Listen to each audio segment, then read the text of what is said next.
Hi guys, what's up? It's me again, Jay Kumanangan, and welcome back to my channel. So for today's video, grabe guys, kakauwi ko lang galing sa premiere night ng, alam nyo na yan, ang inaabangang romantic comedy movie of the year. Siyempre, handog ito ng Star Cinema. Ito ay ang My Love Will Make You Disappear, which by the way, grabe guys, napanood ko na at nakapunta tayo sa premiere night sa SM Mega Mall kanina, Cinema 3. And nandun lahat ng mga Kim Pao fans, mga Kim Chiu Global, mga Kim Chiu fans, mga Paolo Avellino fans.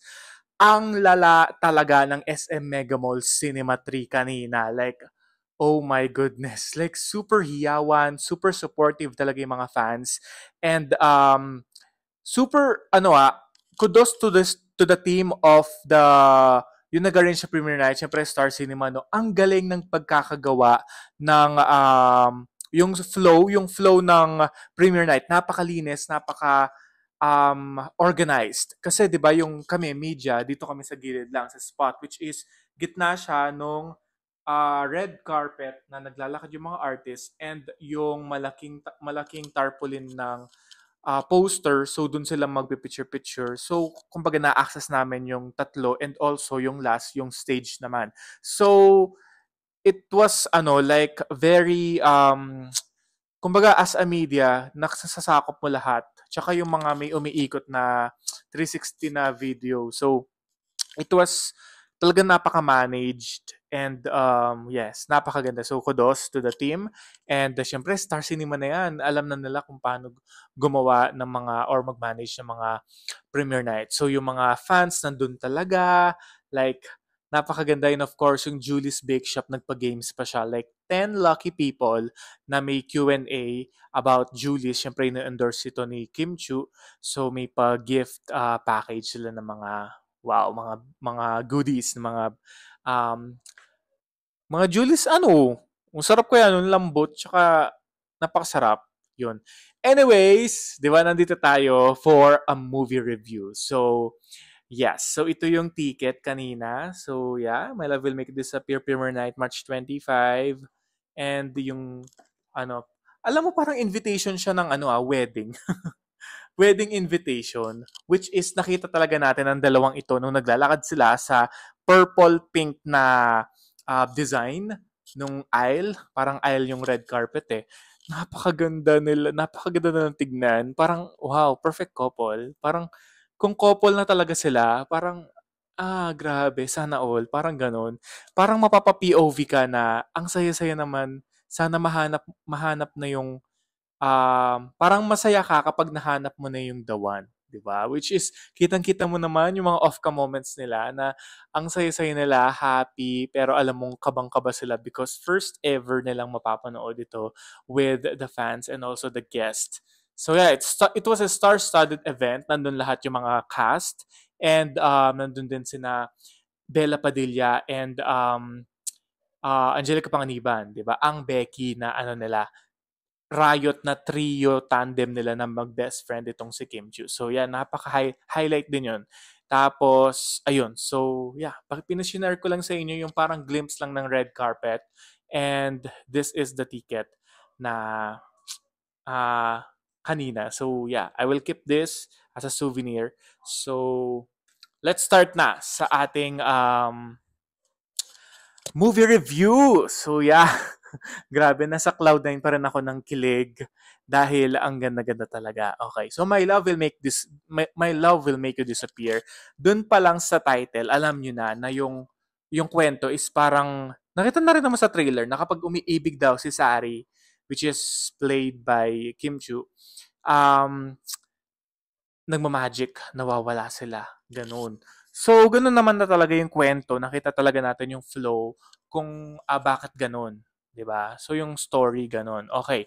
So, initial reaction ko is, grabe, kilig na kilig talaga ako. Like, hindi lang ako lahat ng mga Kim Pao fans, including me, lahat kinikilig sa mga kilig scenes. Alam mo nyo yun? Parang details every details, ito guys, panoorin nyo simula bukas sa mga manonood, every details of the movie, panoorin nyo. Like, wala kayong imi-miss out dapat. Kasi, napaka-detailed ng pagpapakilig nila at pagpapatawa nila. Like, dapat tutok ka and wag kang gumamit ng phone. Wag kang mag-phone, please, sa sinihan. Like, panoorin mo lahat kasi may mga nakakakilig at nakakatawang scenes doon na parang 2 seconds lang. Kaya dapat alam na alam mo dapat. So, dapat tutok na tutok ka. At wag ka na masyadong tumingin sa, ang tawag doon, caption sa baba, yung yung sa baba. I forgot, my goodness. Puyat na talaga ako. Pagod na talaga. Subtitle! Ayun, subtitle. Kasi naintindihan mo naman na. So, focus on the scenes, lalong-lalo na sa mga scenes ni Sari and Jolo or Holo. Jolo siguro, no? Basta yung character ni Paolo Avellino. So, yeah, the story itself, nakakakilig na at nakakatawa. Kaya nga sabi ko sa inyo, this is very magical and tatak Kimpaw. Meaning to say, parang hindi sila umaarte. Parang sila.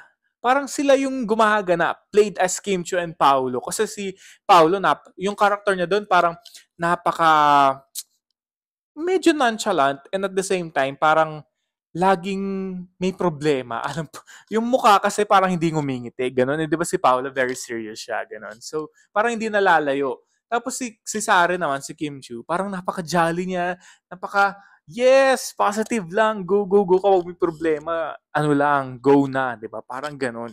Parang, para silang Kim Chiu at Paolo Avellino yung pelikula, ganun. Parang Kim Pao, kilig talaga, like, wow. You know what I mean? Parang, simula umpisa hanggang dulo, there's no dull moment. Parang ganun. There's no dull moment in it. And yung pagpapakilig is nakapwesto talaga siya. Like, hindi siya pilit and hindi siya controlled. Alam mo yon, parang it comes genuine kilig at spontaneous yung dating. Kaya parang, oh my goodness, iba na talaga sila. Like, level up talaga. Kung napanood nyo yung Linlang, syempre drama-drama talaga doon, di ba? Kabit-kabit. Yung What's Wrong with Secretary Kim, hindi siya masyadong nalalayo dito sa My Love Will Make It Disappear. Syempre, yung story lang and all. Pero, yung plot twist sa character ni Paulo, parang ganun din dun sa character niya sa What's Wrong. Parang ganon. Pero syempre, may pagka-ano lang, may pagka-similarity lang. Tapos, yun.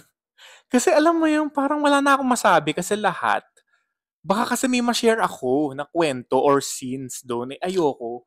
Ayokong ma-jinx or ayokong sabihin na, ay, nasabi na kasi ni Jayco. Ayoko yung ganun. Gusto ko, panoorin nyo at parang kumbaga, i-share nyo kung ano yung experience nyo with the movie. Ayoko yung parang, ay, napanood ko yung scene na ganito, na ganito, ganito. Ayoko, ayoko. Like, gusto ko lang sabihin sa inyo na yung kilig,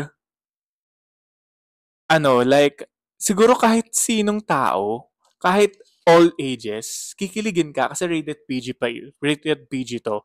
Tapos yung pagkaka-direct ni Direct Chad kasi, kuwang-kuha niya eh. Alam mo yung panlasa ng mga fans. Tapos, during the film, kapag nakakakilig or kapag scenes na ng Kim Chiu at Paolo, parang may concert. Ang lala ng mga fans. Like, grabe talaga. Like, ang gwapo daw ni Paolo. Naririnig ko sa likod. Grabe, ang gwapo niya. Kasi ang daming scenes ni Paolo doon na may mga shots, headshots lang talaga, like face shots. So, grabe, kitang-kita mo talaga yung kagwapuhan niya. Tapos si Kim Chiu naman, alam niya kung paano dalhin yung pelikula eh. Kasi she had very, very good movies before na rom-com. So, alam niya kung paano laruin yung character niya and yung paano gawin yung mga kailangan gawin sa eksena. So, napupull off niya talaga bawat eksena. Like, walang pilit. Walang walang parang walang cringe ganon, walang cringe talaga. Tapos yung mga supporting cast ang gagaling. Like I don't know, pero parang na-highlight din sila. Alam mo yung kapag siyempre may lead cast, parang love team, leading man, leading lady. Sila lang yung na-highlight. Pero dito guys, parang na-highlight din sila in some way kasi dun sa kanilang tinitirhan, may problema kasi doon. Tapos, ayokong sabihin, yun lang. Tapos parang lahat sila may say. Parang may spotlight talaga lahat sila. Like si na Lovely, si Bench, yung asawa niya, si Wilma doesn't, yung asawa niya din doon, si Karina, na kapatid niya, parang lahat sila may ambag sa pelikula. As in Mart Escudero and Migs din. Parang, wow. Parang kapag Tatak Star Cinema talaga, hindi talaga siya parang ano, kapag Tatak Star Cinema kasi, na-highlight lahat. Hindi lang yung love team, hindi lang yung dalawang bida. Parang may mga ambag din sila na tatatak din, ganun. Tapos, the story kasi, may pagka-magical because of that curse nga kay Sari. Pero, at the end of the story, hindi mo siya iisiping fantasy eh. Parang rom-com pa rin siya. Hinaluan lang siya ng ganong tema, pero hindi siya parang nalalayo. Parang tamang-tama lang yung pagkakatagpi-tagpi nung storya and yung eksena. Tapos may mga scenes din doon na may action din, which nagulat ako kasi parang package na talaga yung pelikulang to.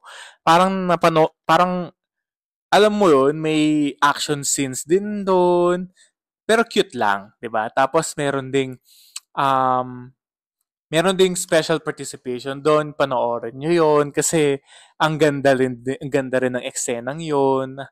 Parang hulaan nyo kung sino yon, panoorin nyo. Tapos, yung dalawang, yung dalawa din, sa dulo, panoorin nyo rin.